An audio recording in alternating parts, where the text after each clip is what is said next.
The tranquility that was once offered by Ngong Forest is no more.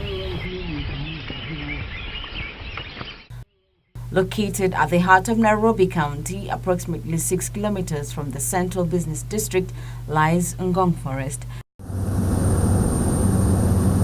Spanning more than 3,000 acres, the view from above paints the sorry tale of wanton destruction that was populated by mainly indigenous tree species. KFS is also living in self-denial. Continue with this narrative that in fact there is no destruction going on. In what could be the biggest logging exercise on land in recent years,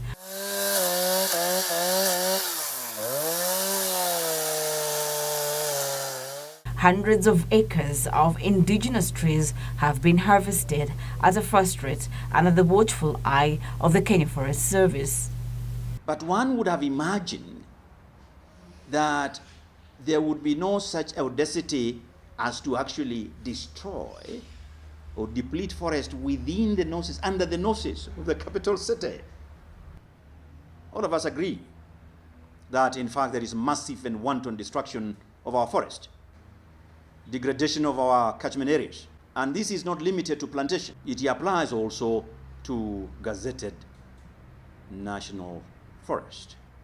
To make the situation grave, sawmillers have not adhered to the requirement of replanting trees, leaving the forest cover at the mercy of the Community Forests Association.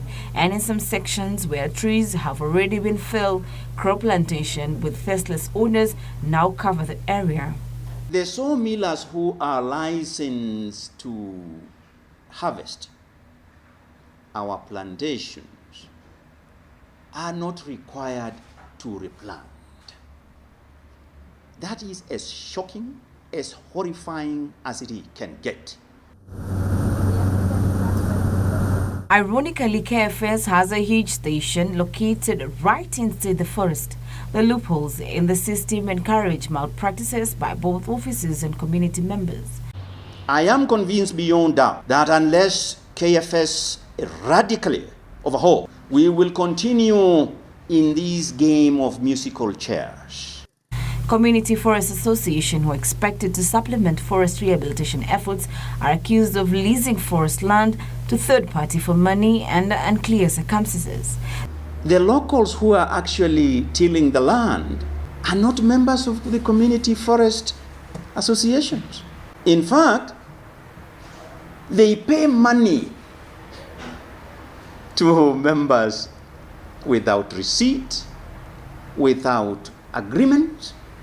So you have an association that has been given a responsibility, but they themselves subcontract and double charge. That's we heard of, very horrifying. The current decorative section has not been spared either.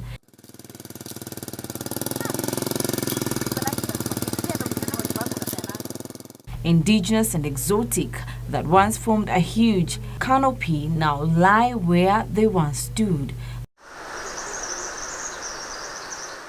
Ngong Forest was gazetted in 1932 and is documented by the government as a reserve under the direct watch of the Kenya Forest Service. Ngong Forest, like Karura Forest, serves as a vital water catchment area, environmental and recreational center that decongests the high levels of pollution in Nairobi and stabilizes the water table. According to forest experts, it takes many years for an indigenous tree to mature, while an exotic one takes more or less 20 years.